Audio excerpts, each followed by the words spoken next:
अस्सलाम वालेकुम वरहमतुल्लाहि वबरकातुहू। उम्मीद है आप खैर खैरियत से होंगे जहाँ पे भी होंगे। और सोशियोलॉजी के मैं एक और लेक्चर के साथ आपके सामने हाज़िर हूँ। और आज का जो लेक्चर है वो ऑगस्ट कॉम्टे के बारे में, फ़ादर ऑफ सोशियोलॉजी के बारे में, कि उनकी क्या सर्विसेज थी सोशियोलॉजी के बारे में। और आइए लेक्चर देखते हैं। अगर तो आपको इस लेक्चर से या इस चैनल से कोई भी फ़ायदा हो तो बस दुआओं में याद रखिएगा। और शुरू करते हैं आज का लेक्चर। तो ऑगस्ट कॉम्टे की बात करते हैं। इनका जो लाइफ स्पैन है वो 1798 से 1857 तक था। और उसके साथ साथ ये जनाब सेंट साइमंस उनसे बहुत ज़्यादा इंस्पायर्ड थे। सेंट साइमंस उस टाइम के बहुत बड़े फ़िलासफ़र भी थे, उसके साथ साथ प्रीस्ट भी थे। तो उनसे ये बहुत ज़्यादा इंस्पायर थे। 1826 में इन्होंने अपनी पहली बुक लिखी थी और उसका नाम था system of positive philosophy. System of positive philosophy जो है उसके अंदर बेसिकली जब भी इन्होंने बात की है ना, इन्होंने बुक अपनी तमाम बुक्स के अंदर सोसाइटी को एज एन ऑर्गेनिज़म समझा है। इन्होंने समझा कि सोसाइटी एज एक ऑर्गेनिज़म की तरह बिहेव करती है, एक ज़िंदा चीज़ की तरह बिहेव करती है। और इसके जो तमाम स्ट्रक्चर्स होते हैं, इसके जो तमाम ऑर्गेनाइजेशंस होती हैं, वो एक ऑर्गन की तरह काम करते हैं, वो एक जिस्म के हिस्से की तरह काम करते हैं। और अगर किसी भी हिस्सा कोई भी हिस्सा ख़राब हो तो उसका इफ़ेक्ट पूरी जिस्म पे होता है, उसका इफ़ेक्ट पूरी सोसाइटी पे होता है। तो theory of society as an organism, ठीक है। और ये फंक्शनलिस्ट है, ये मैं बात पहले भी बता चुका हूँ। फंक्शनलिस्ट जो है सोशोलॉजिकल थ्योरी है, जिसके मुताबिक जो सोशोलॉजिस्ट होता है वो पूरी सोसाइटी को एज अ जो है सेट ऑफ आप कह सकते हैं पार्ट्स समझता है, एक मशीन समझता है।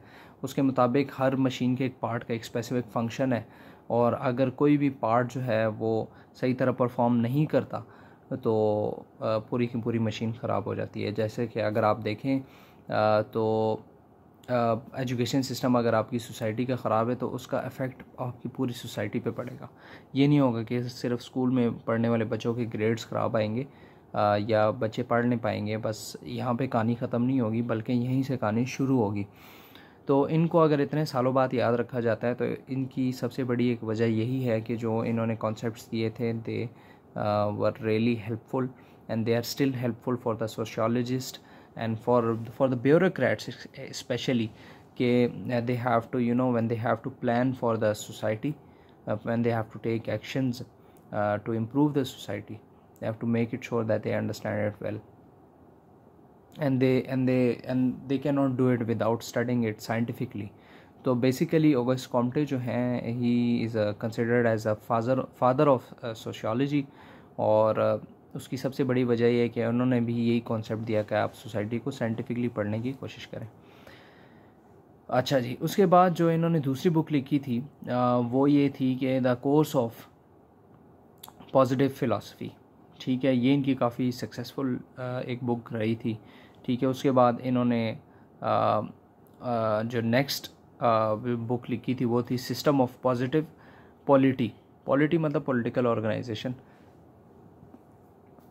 अगर हम बात करें इनकी जो मेथडोलॉजी है सोसाइटी को पढ़ने की, वो ये थी कि ये इनके मुताबिक सोसाइटी को पढ़ने का तरीक़ाकार ये है कि पहले आप ऑब्ज़र्वेशन करते हैं, फिर उसके बाद एक्सपेरिमेंट करते हैं। एक्सपेरिमेंट आपका कंट्रोल्ड होता है और उसके बाद आप कंपेयर करते हैं अपने डाटा को जो भी आपके एक्सपेरिमेंट से आता है, और उसके बाद आप जो है वो कोई ना कोई किसी न किसी डिडक्शन पर आते हैं, किसी न किसी नतीजे पर आते हैं। तो फ़र्ज़ करें अगर हम बात करते हैं कि भाई कितने ऐसे लोग हैं जो कि सुबह काम करना पसंद करते हैं, तो इसका जो जवाब है वो आप बग़ैर एक्सपेरिमेंटेशन के नहीं दे सकते। आज तो हमें ये बात पता है, लेकिन 1798 में इसका कोई कॉन्सेप्ट नहीं था कि आपने जनाब एक सेट ऑफ पीपल को लेना है और उनसे आपने राय लेनी है या उनको ऑब्ज़र्व करना है, जो कि मुख्तलिफ़ ऑब्ज़र्व करने के तरीके हैं, और फिर उसके बाद आपने अंदाज़ा लगाना है कि हाँ जी वाकई ऐसा है या नहीं है। खैर, अब हम थ्योरीज़ की बात करते हैं। बुक्स की तो हमने बात कर ली, अब हम थ्योरीज़ की बात करते हैं जो इन्होंने कॉन्सेप्ट्स जो हैं वो लेके आए थे। सबसे पहले इनका जो कॉन्सेप्ट है जो बहुत फेमस रहा था वो था अल्ट्रुइज़म का, ALTRUISM। अल्ट्रुइज़म कॉन्सेप्ट अगर आप इसका मायने देखें गूगल के ऊपर ठीक है, तो वहाँ से भी आपको इसकी समझ आ जाएगी, या स्पेलिंग में कोई इशू हो तो आप वहाँ से इसको देख सकते हैं। अल्ट्रुइज़म कॉन्सेप्ट के मुताबिक जो बेसिकली पहली दफ़ा जो, खैर इससे पहले भी हमारे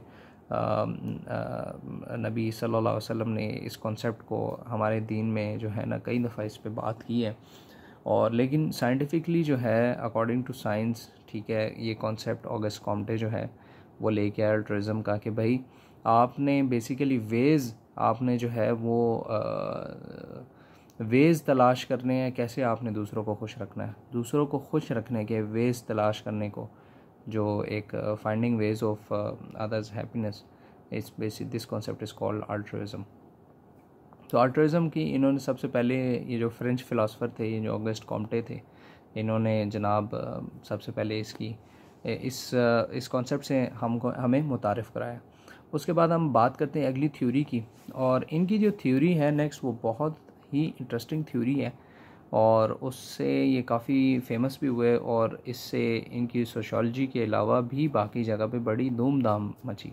वो थी इनकी डेवलपमेंट थ्योरी। इनके मुताबिक सोसाइटी के अंदर भी और कोई भी साइंस जो है वो 3 स्टेजेस से गुज़रती है, और वो जो पहली जो उसकी स्टेज है वो फिक्शियस स्टेज होती है, दूसरी स्टेज मेटाफिजिकल स्टेज होती है, और तीसरी जो है साइंटिफिक या पॉजिटिविज़म आप कह सकते हैं साइंटिफिक स्टेज से गुज़रता है। तो 3 स्टेजेस से जो है आपकी कोई भी डेवलपमेंट या कोई भी कौम गुज़रती है। और इनकी जो फर्स्ट आप अगर कहें फिक्शियस स्टेज की अगर मैं बात करता हूँ, तो fictitious as a name suggestion के मुताबिक जो है ये एक ऐसी स्टेज होती है जिसमें जो लोगों का जो यकीन होता है वो ये होता है कि कोई भी आपके आसपास काम हो रहा है उसकी वजह जो है वो कोई सुपर बीइंग है, और वो सुपर बीइंग आपके मल्टीपल भी हो सकते हैं और सिंगल भी हो सकते हैं। और अगर तो सिंगल हैं तो वो वन गॉड का कॉन्सेप्ट आता है, और अगर मल्टीपल है तो बहुत सारे गॉड्स का कॉन्सेप्ट आता है। और उसके अलावा कुछ लोग ऐसे भी हैं जो समझते हैं कि जो आसपास होने वाले वक़ुआत हैं वो इस वजह से हो रहे हैं क्योंकि उन चीज़ों के अंदर कोई ना कोई ख़ास जो है ना, आप कह सकते हैं कि उनके अंदर लाइफ है, जिसकी वजह से वो ख़ुद वो सारे काम कर रहे हैं। तो इसकी वजह से काफ़ी जो है इन तीनों में से जिस चीज़ पे भी लोग बिलीव करते हैं वो इन तीनों में से एक चीज़ के ऊपर इबादत करते हैं, उसकी परस्तिश करते हैं। तो अगर आप देखें जैसे माउंटेन्स हैं, वो जब लावा माउंटेन्स हैं, तो जब वो लावा उगलते थे तो बहुत सारे लोग उस ज़माने में कुर्बानियाँ देते थे उस पहाड़ को। उनको लगता था कि ये जो पहाड़ है अगर हम इसके अंदर कुर्बानियाँ देंगे तो ये लावा नहीं उगलेगा क्योंकि इट्स अलाइव। तो आज इट्स कम्प्लीटली डिफरेंट। तो खैर ये फिक्शियस स्टेज की मैं बात कर रहा हूँ। तो फिक्शियस स्टेज में लोगों का जो बिलीफ है वो, और था भी, अगर आप हिस्ट्री पढ़ें तो उसके अंदर लोगों का बिलीफ था भी, और यही खूबसूरत बात है ऑगस्ट कॉम्टे की। वो कहा था कि स्टेजेस आपस में एक दूसरे के साथ साथ भी चल सकती हैं। तो उस ज़माने में जो बहुत ज़्यादा आपके डोमिनेंट लोग थे वो प्रेस्ट थे, जो प्रेस्ट हो गए, आपके मुल्ला हजरात हो गए, ठीक है, ये बहुत ज़्यादा डोमिनेंट उस ज़माने के लोग होते हैं और होते थे भी अकॉर्डिंग टू ऑगस्ट कॉम्टे। जो सेकंड स्टेज है डेवलपमेंट की, मेटाफिज़िकल जिसको बोलते हैं, इसके मुताबिक जो आपका बेसिकली जो आप कह सकते हैं कि मतलब जो आपकी कोई भी हैपनिंग हो रही है, जो आपकी सोसाइटी के अंदर कोई भी काम हो रहा है, उसकी वजह कोई मेटाफिज़िकल चीज़ है। कोई जैसे अगर आप गॉड को एक एब्स्ट्रैक्ट चीज़ समझें या मेटाफिज़िकल चीज़ समझें, और आप समझें कि जो भी सोसाइटी के अंदर हो रहा है या जो भी आपके आसपास हो रहा है सब उसकी वजह से हो रहा है, तो इट मीन्स दैट सोसाइटी और you are in a metaphysical state of development. अच्छा जी, third stage according to August Comte जो है वो है साइंटिफिक स्टेज। साइंटिफिक स्टेज जिससे हम आजकल ख़ुद गुज़र रहे हैं, ये एक ऐसी स्टेज है जिसके अंदर हम हर चीज़ अपने आसपास होने वाली, देखें आप अगर एक तीनों डेवलपमेंट की स्टेजेस का अगर अंदाज़ा लगाएं तो इसमें इंसान जो है वो ये देखता था कि जो सोसाइटी में आसपास हो रहा है वो कौन कर रहा है। तो अगर तो वो किसी सुपर बीइंग पर बिलीव करता था तो फिक्शियस स्टेज में, अगर वो किसी मेटाफिज़िकल चीज़ पर बिलीव करता था तो वो मेटाफिज़िकल स्टेज पे, और अगर वो साइंस पर बिलीव करता था तो साइंटिफिक स्टेज पे। साइंस पर बिलीव करने का मतलब ये है कि वो उस आसपास होने वाली चीज़ों की रीज़न तलाश करना अगर शुरू कर दें, और अगर वो उसका कॉजेज़ तलाश करना शुरू कर दें कि बारिश हो रही है तो इसकी कॉज क्या है, ये कैसे होती है, ठीक है, इसका एक पूरा प्रोसेस क्या है, ठीक है, तो वो इसको बोलते हैं साइंटिफिक स्टेज। जिसके अंदर साइंटिस्ट, इंडस्ट्रियलिस्ट और ये लोग जो हैं डोमिनेंट रहे हैं। और अब तो टेक के जो लोग हैं, टेक्नोलॉजी के जो लोग हैं वो डोमिनेंट हैं।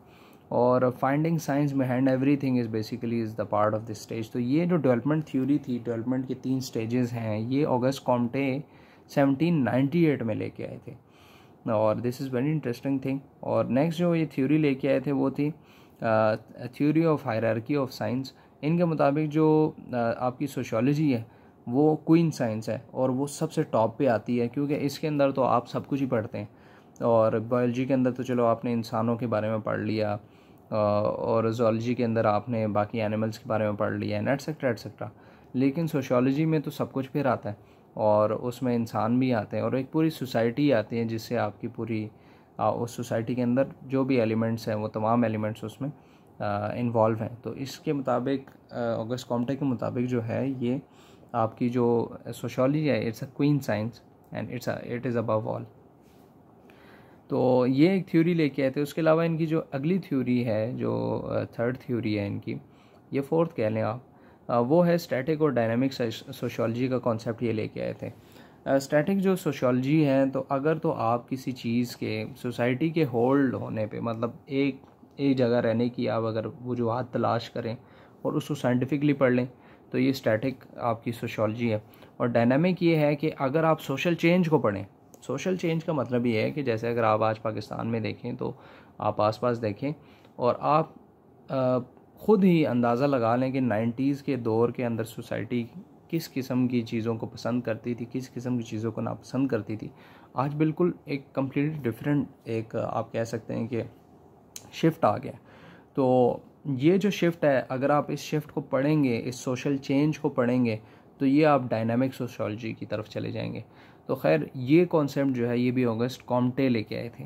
ठीक है, तो ये बेसिकली ऑगस्ट कॉम्टे जो है ये काफ़ी फेमस सोशियोलॉजिस्ट हैं, फादर ऑफ सोशियोलॉजी कंसिडर किए जाते हैं। तो ये इनके कॉन्सेप्ट्स थे, ये इनकी बुक्स जो मैंने आपको बताई हैं वो थी।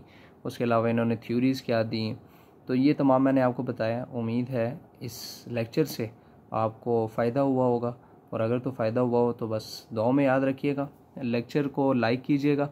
इस चैनल से आपको कोई भी फ़ायदा हो तो सब्सक्राइब करके अपने दोस्तों के साथ शेयर करें, ताकि नॉलेज जितना शेयर हो और उतना ही ये बढ़ता है। बेसिकली मेरा मकसद ये चैनल बनाने का सिर्फ़ एक यही था कि जो भी लोग एकेडमीज़ नहीं जा सकते, घर में बैठ के पढ़ना चाह रहे हैं, तो वो इस चैनल को इस्तेमाल कर सकें। जब मैंने ये चैनल शुरू किया था तो उस वक्त तो कोविड नाम की कोई चीज़ नहीं थी, लेकिन उम्मीद है कि इस चैनल से काफ़ी लोगों को फ़ायदा हुआ होगा। तो अपना ख्याल रखिएगा। अल्लाह हाफ़िज़।